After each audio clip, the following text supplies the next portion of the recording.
नमस्कार, म गोविन्द बोहरा ब्रह्माण्ड, हाम्रो पार्टी नेपालको केन्द्रीय संयोजक। मैले अर्को भिडियो यहाँहरूलाई प्रस्तुत किन गर्दैछु भने मेरो हिजोको भिडियोहरू यहाँहरूले हेर्नुभयो। यो भिडियोलाई नै अलि यहाँहरूले ध्यान दिएर हेर्नुहुन र विश्लेषण गर्नुहुन मेरो निवेदन छ कि नेपालमा राजनीतिक घटनाक्रम जसरी अगाडि बढाइयो, पछिल्लो चरण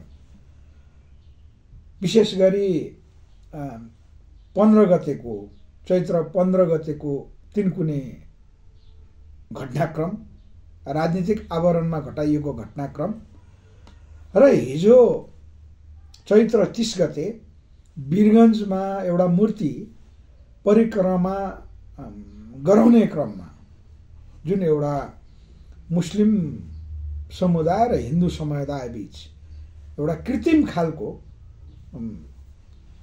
घटना घटाइयो। त्यसको उपज सुरक्षा निकाय अब नेपाल प्रहरीले मात्रै नसकिसकेपछि त्यहाँ साँझदेखि आज दिउँसो 12 बजेसम्म कर्फ्यू नै लगाउनु पर्ने परिस्थिति बन्यो। यस्ता घटनाक्रमहरू अरू पहिलादेखि नै भइरहेको छ। यो के को लागि त भन्दा, यो किन भइरहेको छ भन्दा हाम्रो आन्तरिक घटनाक्रम भन्ने भन्दा पनि बाहिरको घटनाक्रम अर्थात् दक्षिणको यो नयाँ योजनासँग हामीले हेर्नु पर्दछ। जस्तो हामीले इतिहास हेर्ने हो भने 2007 सालको परिवर्तनमा त्यो बेलामा अलिकति बढी भारतको चाहिँ अब कलकत्ता केन्द्रित देखिन्थ्यो, जुन अमरेश कुमार सिंहले पनि बताउनु भयो। 46 सालको परिवर्तन झन्डै झन्डै तपाईको बनारस केन्द्रबाट भयो, 62-63 को दिल्लीबाट। अब अहिले लखनऊ केन्द्र बनाएर नेपालमा चाहिँ राजनीतिक परिवर्तन गराउनको निमित्त दक्षिण शक्ति लागिरहेको भन्ने कुरा जो विश्लेषण छ त्यो अलिकति बढी देखिन्छ। किनकि जब जब नेपालको राजनीतिक मामिलामा दक्षिणका मिडियाहरू देखा पर्छन् तब परिणामको कोसिस भइरहेको, त्यो परिवर्तनको कोसिस भइरहेको हामीले सहज रूपमा चाहिँ त्यो बुझ्न गाह्रो छैन, सहजतापूर्वक बुझ्दा हुन्छ। जस्तो 62-63 को आन्दोलनमा जसरी तत्कालीन राज संस्थाका विरुद्ध एउटा माहौल बनेको थियो, त्यो इन्डियाका मिडियाहरू बढी मात्रामा सक्रिय थिए नि। अहिले ठ्याक्कै त्यस्तै छ। इन्डियामा पनि विभिन्न थिङ्क ट्याङ्कहरू, रिटायर कर्मचारीहरू, रिटायर सेनाहरू बोलेका बोलै छन् भने उनीहरू नेपालमै आएर पनि रिपोर्टिङ गरिरहेछन्। जबकि सानो सानो एउटा जुलुस 5-7 हजारको जुलुस भनेको साधारणतया सानै हो। त्यो 15-20 हजारसम्मको जुलुसले त्यस्तो परिवर्तन ल्याउन सक्ने भन्ने कुरा हुँदैन। यो किन भइरहेको छ त भन्दा यहाँ व्यवस्था परिवर्तनको नाममा नेपालमाथि चाहिँ भारतको आधिपत्य कायम गराउन खोजेको देखिन्छ। अब यो के गणतन्त्र फालेर राजतन्त्र नै अथवा राज संस्था नै होला त भन्दा हामीले त्यो अनुमान गर्न सक्दैनौँ। तर यहाँ एउटा राजनीतिक शक्ति भन्दा बाहेकको नेपालभित्रै पनि एउटा अघोषित शक्ति छ जसलाई हामीले सुरक्षा निकाय र न्यायालय भन्न सक्छौँ। म चाहिँ त्यो देख्छु। र नेपाल अहिलेसम्म सुरक्षा कूटनीतिबाट व्यवस्थापित हुँदै आएको म देख्छु। राजनीतिक शक्ति त एउटा भइ नै हाल्यो। अब राजनीतिक शक्ति आफै पूर्ण निर्णायक हुन सकेको चाहिँ म पाउँदिनँ। समग्रतामा सुरक्षा कूटनीति अन्तर्गत राजनीति पनि व्यवस्था भइरहेको, अर्थात् राजनीतिक माध्यमद्वारा त्यो व्यवस्थापन भइरहेको र नेपाल जेन तेन अहिलेसम्म चाहिँ यतिसम्म अगाडि बढ्न सफल भएको म बुझ्छु। त्यसकारण अब यो संविधान अगाडि बढ्न सक्दैन। यो एउटा सम्झौताको दस्तावेज हो। एक हिसाबले यो संविधानले त्यो संविधानको आकारै ग्रहण गर्न सकेको जस्तो बुझिँदैन। यो संविधान जारी हुने बित्तिकै दक्षिणले त नाकाबन्दी नै लगायो। उत्तरले पनि यसलाई चाहिँ पूर्णतया समर्थन गरेको पाइँदैन। त्यसकारण यो संविधान अगाडि बढ्न सक्दैन।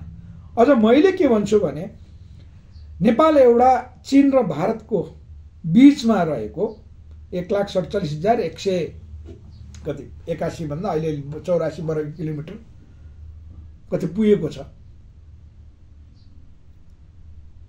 यो बफर जोन हो र बफर जोनको संविधान यो बन्न सक्दैन, अर्थात् यो कार्यान्वयनमा आउन सक्दैन।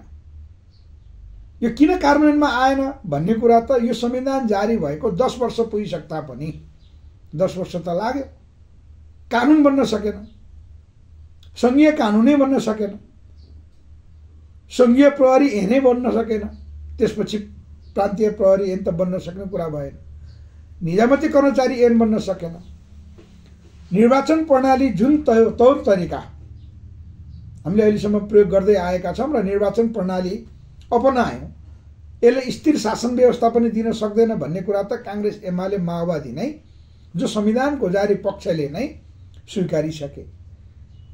त्यसकारण यो संविधानको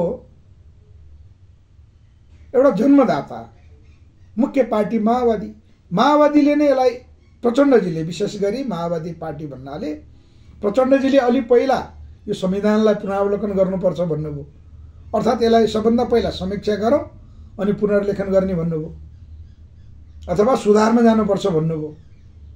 माओवादी पार्टीको एउटा रिजर्भेसन छ यो संविधानमाथि। अब कांग्रेस र एमाले औपचारिक रूपमा बोल्न बाँकी छ। कांग्रेसले चाहिँ एउटा सुझाव लिइसकेको छ। अब यसलाई बदल्ने कसरी त सबभन्दा जटिल प्रश्न यही। यो अगाडि बढ्न पनि सक्दैन, यथास्थितिमा रहन सक्ने कुरा भएन।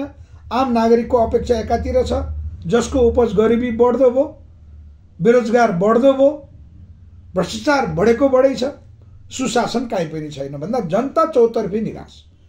अब जनताले स्वतन्त्रलाई कति जिताउने? अब स्वतन्त्रबाट पनि त्यो नियमित चल्न सक्दैन, केही स्थानीय निकाय चल्ला, तर केन्द्र प्रतिनिधि सभा त स्वतन्त्रले चल्ने कुरा हुँदैन दलीय व्यवस्थामा। त्यसकारण जनताले पनि अब कतिजना स्वतन्त्रलाई जिताउने त? त्यो त निकासको बाटो होइन।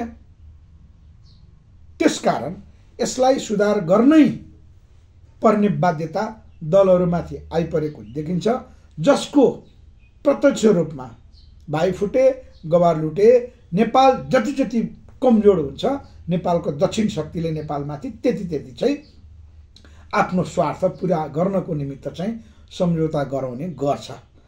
योभन्दा पहिला उसले चाहिँ नाकाबन्दीको बाटो पनि अपनाउँथ्यो अन्तिम शक्तिको रूपमा, होइन?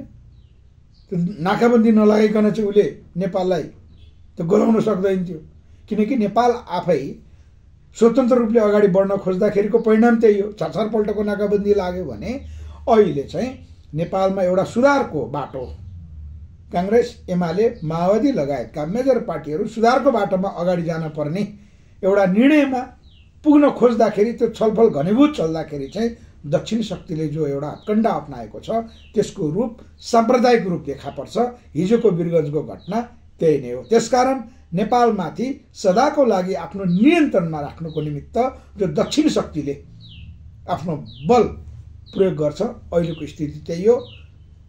अहिले यहाँ होमवर्क के भइरहेको मेरो विश्लेषण के हो भने कांग्रेस एमाले माओवादी अहिले छलफल चलिरहेको, कम्तीमा सबभन्दा पहिला सरकारको मोर्चा फेरेर सुधार गरेर लिएर जानको लागि शेखर कोइरालालाई प्रधानमन्त्री बनाउन सकेको खण्डमा एउटा मध्यममार्गी बाटो र अहिलेको संविधानलाई संशोधन गर्ने बाटो तर्फ लिएर जानको लागि शेखर कोइराला प्रधानमन्त्री हुने सम्भावना बढेको छ। हिजो मात्रै प्रचण्ड र शेरबहादुर देउवा बीच भेटघाट भएको छ, आजै मात्र पनि छलफल छ। यो भनेको चाहिँ एक किसिमको मध्यममार्गी बाटो अहिलेलाई दक्षिणले चाहिँ त्यही अनुसारको गतिविधि नेपालमा गरिरहेको हुनाले आन्तरिक सुधारको अन्तिम कोसिस भइरहेको जानकारी गराउन चाहन्छु। बाँकी अर्को भिडियोमा यहाँहरूको धारणा के छ तल कमेन्टमा आओस्। धन्यवाद।